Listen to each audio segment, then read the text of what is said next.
আজকের সকালে আমার দেখা মজার একটি অভিজ্ঞতা শেয়ার করছি। এখানে দেখুন এই ছোট্ট কুকুরছানাটি কতটাই দুষ্ট।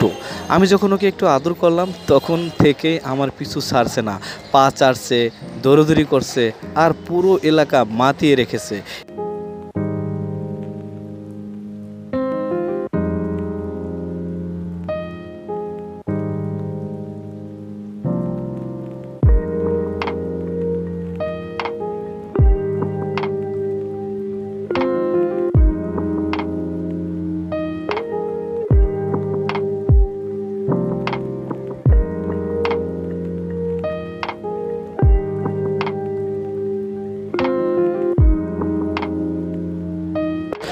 একজন মুরব্বী ওকে দুধ খাওয়াচ্ছেন আর আশেপাশের সবাই মুগ্ধ হয়ে আদর করছে। সত্যি কথা বলতে এই ছোট্ট প্রাণীগুলো আমাদের চারপাশে আনন্দের উৎস।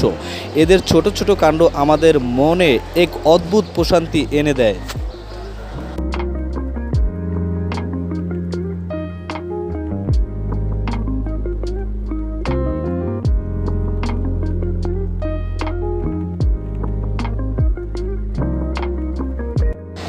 আপনারাও কি কুকুরছানার এই দুষ্টুমি দেখে মজা পাচ্ছেন? নিচে কমেন্টে জানাতে ভুলবেন না। এই মুহূর্তে সবাই হেসে উঠল, আশেপাশের যারা ছিল তারাও মজা পেল। মনে হচ্ছিল এই প্রাণীগুলো শুধু দুষ্ট আর খেলার জন্য নয়, বরং আমাদের সাথে সম্পর্ক তৈরি করার ক্ষমতাও রাখে। এই ছোট্ট ছোট্ট প্রাণীগুলো আমাদের চারপাশে প্রকৃতিকে আরও সুন্দর করে তোলে। ওদের দুষ্টামি, ওদের খেলা, এমনকি ওদের সরলতা আমাদের জীবনে এক অন্যরকম ভালো লাগার অনুভূতি দেয়।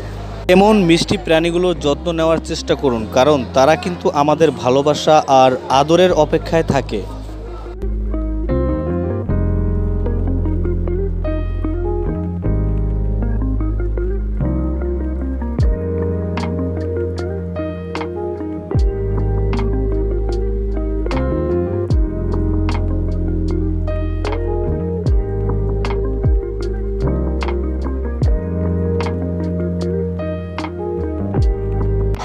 এরপর একটা মজার ঘটনা ঘটলো। কুকুরছানার পাশে একটা বড় কুকুর ছিল। আমি মজা করে ওকে বললাম হ্যান্ডস করো। ভাবতেই পারিনি সে আসলেই আমার কথাটা বুঝে গেল। একদম আমার হাতের ইশারায় নিজের দুই পা উঠিয়ে হ্যান্ডস করলো। এভাবে কুকুরগুলো মানুষের কথা বুঝতে পারে, ভাবলেই অবাক লাগে। ভিডিওটি যদি ভালো লাগে তাহলে লাইক দিন, শেয়ার করুন আর চ্যানেলটি সাবস্ক্রাইব করতে ভুলবেন না।